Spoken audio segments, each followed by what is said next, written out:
BJP की दूसरी list जारी हो गई है। नागपुर से नितिन गडकरी को टिकट दिया गया है तो करनाल से मनोहर लाल चुनावी मैदान में होंगे। हमीरपुर से अनुराग ठाकुर, पूर्वी दिल्ली से हर्ष मल्होत्रा, पौड़ी गढ़वाल से अनिल बलूनी। और ज्यादा जानकारी के लिए बात करेंगे संवाददाता आनंद सिंह से। आनंद, तो 72 नामों की लिस्ट जारी कर दी गई है और जैसा कि अगर हम बात करें इस लिस्ट के बारे में तो कितने नाम हैं जो कटे हैं या कितने नए चेहरे इसमें ऐड ऑन हुए हैं, क्या जानकारी? जी, सब पहले बात की जाए उन नामों की जिनको इस लिस्ट में रखा गया, उनमें सबसे बड़ा नाम है नागपुर से। नागपुर से केंद्रीय मंत्री नितिन जयराम गडकरी को दोबारा टिकट दिया गया है, उनको चुनाव लड़ाया जाएगा। और उसके साथ साथ अगर दूसरी बात की जाए तो हमीरपुर से अनुराग ठाकुर, वो शख्स है जो केंद्रीय मंत्री हैं इस वक्त, उनको दोबारा टिकट दिया गया है। और अगर बात की जाए तो ऐसे कई केंद्रीय मंत्री हैं जिनको इस बार टिकट दिया गया है, जिसमें से कपिल मोरेश्वर पाटिल महाराष्ट्र से आते हैं, उनको टिकट इस लिस्ट में दिया गया। दरअसल बताई जा रही थी कि लगभग 80 से 90 की लिस्ट आनी थी, लेकिन जब देखा गया तो फिर 72 लोगों का नाम आया। और कई ऐसी वीआईपी सीटें हैं जहां पर ये नाम बहुत ही इंपॉर्टेंट है, जिसमें छिंदवाड़ा से, जो कि कमलनाथ की कॉन्स्टिट्यूंसी मानी जाती है, वहां पर नया नाम दिया गया है, नए उम्मीदवार को टिकट दिया गया जिसका नाम है वेग बंटी साहू। बेंगलुरु से खुद सीएन मुथु स्वामी और उसके साथ प्रथम सोनी का टिकट काटा गया है। कई ऐसे लोग हैं जिनका टिकट भी काटा गया, जिसमें प्रथम सोनी बोथ है जिनको पार्लियामेंट ब्रीच में आरोप लगा था। उन्होंने वो अपना लेटर हेड पे अंदर जाने के लिए पार्लियामेंट में उस व्यक्ति को इजाजत दी थी, जिसके बाद उनका टिकट कट गया है। पीयूष गोयल को भी टिकट दिया गया है। भारत सरकार में सीनियर मंत्री हैं। ईस्ट दिल्ली से हर्ष मल्होत्रा को टिकट दिया गया है, जो कि दिल्ली बीजेपी के महासचिव भी है। और उसके साथ साथ ईस्ट दिल्ली में अब बीजेपी के उम्मीदवार होंगे। तो अब बीजेपी ने और कई चीजें ऐसी है, जैसे करनाल से मनोहर लाल खट्टर, जो कि मुख्यमंत्री थे हरियाणा के, उनको टिकट दिया है। दरअसल कल ही उन्होंने रिजाइन किया था, जिसके बाद नया सीएम आए थे और करनाल से अब उनको उम्मीदवार बनाया गया। उसके साथ साथ हमीरपुर से अनुराग ठाकुर समेत कई लोगों को बीजेपी ने अपनी दूसरी लिस्ट में जगह दी है। और अब ये चीजें आगे हो चुकी है, बीजेपी लोकसभा चुनाव को लेकर आगे बढ़ चुकी है। और अगर बात की जाए, कई वीआईपी कॉन्स्टिट्यूंसी ऐसी थी जहां पर इन टिकटों को दिया गया। जैसे आप देखिए, क्या ना, दुमका, मैसूर से कई जगह टिकट कटा और 2 लोगों का इसमें टिकट भी कटा गया, जो कि पहले महाराष्ट्र से थे और उसके बाद उनकी जगह दूसरे को टिकट दिया गया है। टिकट जिसमें सबसे बड़े हैं उत्तर मुंबई सीट से गोपाल शेट्टी का टिकट कटा है, उनकी जगह पीयूष गोयल को टिकट दिया है। केंद्रीय मंत्री हैं, हैवीवेट मंत्री, मोदी सरकार के फेवरेट में से एक है। उसके साथ साथ उत्तर पूर्वी सीट से मनोज कोटक का टिकट कटा है, उनकी जगह मिहिर कोटक को टिकट दिया गया है। तो कहीं ना कहीं ये चीजें बता रही है कि बीजेपी ने अपनी जो परफॉर्मेंस की लिस्ट बनाई थी, जो सर्वेस किए थे, उसमें ये चीज सामने आई थी कि जो उम्मीदवार उस उम्मीद पे खरे नहीं उतर रहे थे, उनके बाद उनका टिकट कटने को लेकर बात चल रही थी। दरअसल बीजेपी ने अपने तमाम एक एक सीट पर सर्वे कराया, जिसमें सोशल मीडिया अकाउंट खंगाले गए थे। लोगों से पूछा गया था कि अपने सांसदों को लेकर उनकी राय क्या है, उनके रीट्वीट पे कितने ट्वीट होते हैं, कितने लाइक्स होते हैं, तमाम चीजें देखी गई थी। और सर्वेस कराए गए थे जिला लेवल पर, प्रदेश लेवल पर, नेशनल लेवल पर। तो उन सर्वेस के जो रिजल्ट सामने आया, जहां बीजेपी ने पाया कि जो सीट उनके अनुसार उनका एमपीज का परफॉर्मेंस अच्छा नहीं था, उनके टिकट काटे गए हैं।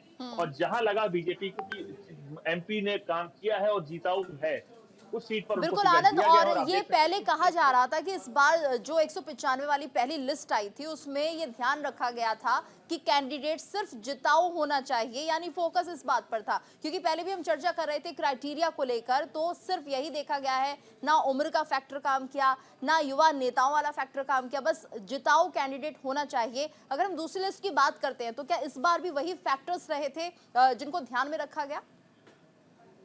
ये आप देखिए, इस वाली लिस्ट का विशेष तौर पर आप देखें तो कई सेंट्रल मिनिस्टर्स हैं जो जिनको रिपीट किया गया है। दरअसल आपने पहली लिस्ट में देखा कि नई दिल्ली से मीनाक्षी लेखी का टिकट कटा था, लेकिन अगर इस लिस्ट में देखें तो फरीदाबाद से कृष्णपाल गुर्जर, गुड़गांव से राव इंद्रजीत सिंह, नागपुर से जितिन गडकरी, जयराम गडकरी समेत तमाम नेता हैं जो अपनी लिस्ट पर अपनी परफॉर्मेंस के बाद अब दोबारा रिपीट कर रहे हैं। आप देखिए, चीजें आज भी तमाम पैनल पैनामे वही है कि आपको जीताऊ उम्मीदवार होना चाहिए। मोदी के साथ आपको सड़कों पर जाना होगा, अपने कार्यशैली काम करना होगा और कहीं ना कहीं जनता के प्रति आपकी जिम्मेदारी है। तो यही कारण था कि बीजेपी ने तमाम सर्वेस कराया, जिसमें उनके सर्वेज में जो एमपी खरा उतरा है, और वही पैमाना इस लिस्ट में भी वही है कि उम्मीदवार जिताऊ होना चाहिए। क्योंकि बीजेपी का जो नारा है, अब की बार 370 बीजेपी के और 400 एनडीए के, तो वो एक ऐसा पैमाना है जिस पर हर एक उम्मीदवार को खरा उतरना होगा। बीजेपी ने हर कसौटी पर अपने उम्मीदवारों को कसा है और कहीं ना कहीं उस पैमानों को देखा है कि जिस पे हम दाव लगा रहे हैं, कहीं वो दाव फेल तो नहीं हो जाएगा। तो तमाम चीजों को लेकर उन्होंने एक एक सर्वेस कराए थे, और इस सर्वेस में देखे तो अब तमाम केंद्रीय मंत्री को रिपीट किया जा रहा है, तो कहीं ना कहीं ये माना जा रहा है कि उनकी परफॉर्मेंस अच्छी थी। यही कारण है कि उनको दोबारा रिपीट किया जा रहा है। कपिल मोरेश्वर पाटिल महाराष्ट्र से हैं, नितिन गडकरी महाराष्ट्र से हैं, हमीरपुर से खुद अनुराग ठाकुर हैं, गुड़गांव से राविंदरजीत सिंह है, फरीदाबाद से कृष्णपाल गुर्जर, ये तमाम केंद्रीय मंत्री हैं, हैवीवेट मंत्री हैं, अच्छे अच्छे पोर्टफोलियो इनके पास रहे हैं। और यही कारण है कि अपने मंत्रालय के साथ साथ इन्होंने अपनी जनता के प्रति जिम्मेदारी बखूबी निभाई है। तमाम सर्वेज ने ये बताया है, जिसके बाद अब इनको रिपीट किया जा रहा है। तो अब देखिए, चीजें बदस्तूर बीजेपी उस तरफ चल रही है, जिसके भी पैमाने खरे नहीं उतर रहे, उनका टिकट काटा गया है। महाराष्ट्र से 2 टिकट कटे हैं, लेकिन बाकी अगर आप देखें तो बाकी चीजें वही हैं। प्रताप सिन्हा वही थे जिनके चलते पार्लियामेंट ब्रीच हुआ, बीजेपी के ऊपर आरोप लगा था, उनको रिपीट नहीं किया गया। तो ये चीजें बता रही कि बीजेपी अपना एक एक कदम बहुत ही सोच समझ के ले रही है। हर एक कदम पर उसकी निगाहें हैं कि कहीं भी जो समय है वो बहुत ही क्रूशियल है। अगर इस समय कुछ भी इधर उधर होता है तो कहीं ना कहीं वो सीधा लोकसभा चुनाव पे पड़ेगा। और यही कारण है कि बीजेपी ने रमेश बिधूड़ी को भी अपनी लोकसभा टिकट पे इस बार नहीं दिया टिकट, और उनके साथ प्रताप सिन्हा जिन पे पार्लियामेंट ब्रीच का आरोप लगा है, उनको भी टिकट काटा गया है। तो बीजेपी कोशिश कर रही है कि जो भी चेहरे हों वो क्लीन हो, क्योंकि उनके ऊपर आरोप ना लगे। जबकि जब चुनाव प्रचार में ये उतरेंगे तो विपक्षी पार्टियां उसका मुद्दा बनाएंगी। यही कारण उस मुद्दे से बचने के लेकर उस तमाम चीजों को हर एक पैमाने किसे जा रहे हैं, कि देखे जा रहे हैं कि पर्सनैलिटी कैसी है, कई आरोप तो नहीं लगे। जबकि आरोप के चलते इस समय अगर कोई बड़ा आरोप लगता है तो बीजेपी को उस पर चलते बैकफुट पाना होगा। तो हर चीज को देख के ही पैमाने तय किए जा रहे हैं, और उस पैमाने पर जो खरा उतर रहा है उसको ही टिकट दिया जा रहा है, चाहे वो कोई भी हो। बीजेपी में एक चीज कही जाती है कि आप कितने भी बड़े नेता हो जाए, वो आप कार्यकर्ता ही रहते हैं। जब प्रधानमंत्री नरेंद्र मोदी 18 घंटे काम कर सकते हैं तो आपको भी काम करना होगा।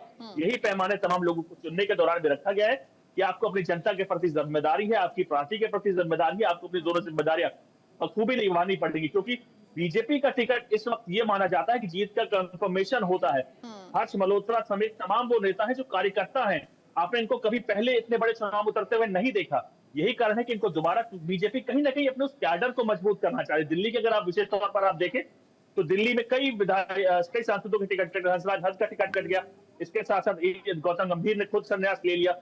ये तमाम चीजें आपको बताती है कि बीजेपी दिल्ली को लेकर एक विशेष रणनीति के तहत आगे बढ़ रही है। दिल्ली में बीजेपी कोशिश कर रही है कि वो एक बीजेपी को स्टैंड कर सके, एक चेहरा सामने आ सके, और उसको लेकर अब जो पार्टी तैयारी कर रही है उस कैडर की तैयारी कर रही है कि जो आने वाले विधानसभा चुनाव में ये तमाम नेता, आप देखिए मीनाक्षी लेखी का टिकट कटा, उसके साथ रमेश बिधूड़ी का टिकट कटा, और ऐसे कई चेहरे हैं जिसको बीजेपी दिल्ली में सेटल करना चाह रही है बीजेपी के कैडर के रूप में। तो बीजेपी कोशिश कर रही है कि दिल्ली के साथ साथ तमाम जो देश की लोकसभा सीटें हैं, दिल्ली पे जो लोगों का टिकट कटा है उनको विधानसभा चुनाव लड़ाया जाएगा, और उसके साथ साथ जो लोकसभा में भी 5 लोगों के टिकट कटे हैं, तो वो चीजें बताती है कि लोकसभा चुनाव को लेकर बीजेपी हर संभव कोशिश कर रही है कि विपक्ष को एक भी सीट ना दी जाए।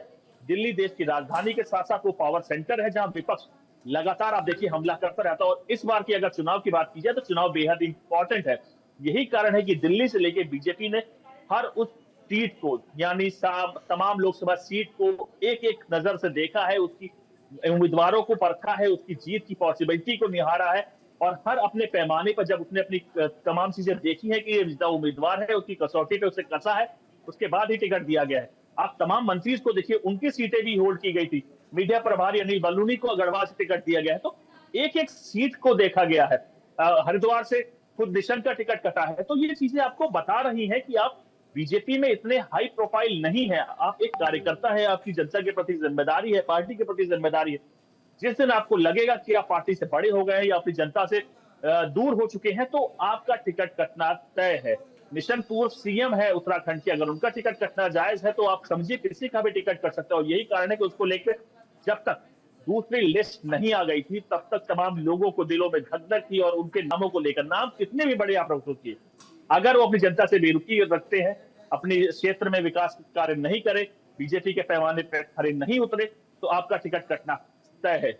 जी जी जी। बिल्कुल। और आनंद, यहाँ पर ये भी देखिए कि पिछली बार हमने देखा था कुछ ऐसे चेहरे थे जब बदले गए, नाराजगी इतनी थी कि या तो खुद ही संन्यास ले लिया राजनीति से। लेकिन जिस तरह से पार्टी का एक अनुशासन पे चलने की बात कही जाती है, खासतौर से बीजेपी की, इस बार तो आंकड़ा भी बड़ा सेट किया गया है, 370 को पार करना है, इसलिए बहुत ज्यादा एहतियात बरती जा रही है। जैसे आप कह रहे हैं कि छवि का बहुत ध्यान रखा गया है कि साफ सुथरी छवि होगी तभी आपको कैंडिडेट बनाया जाएगा। आप हमारे साथ बने रहिएगा, इस सवाल का जवाब मैं लूंगी आपसे आनंद। फिलहाल एक छोटे से ब्रेक के लिए रुक रहे हैं, जल्द हाजिर होते हैं।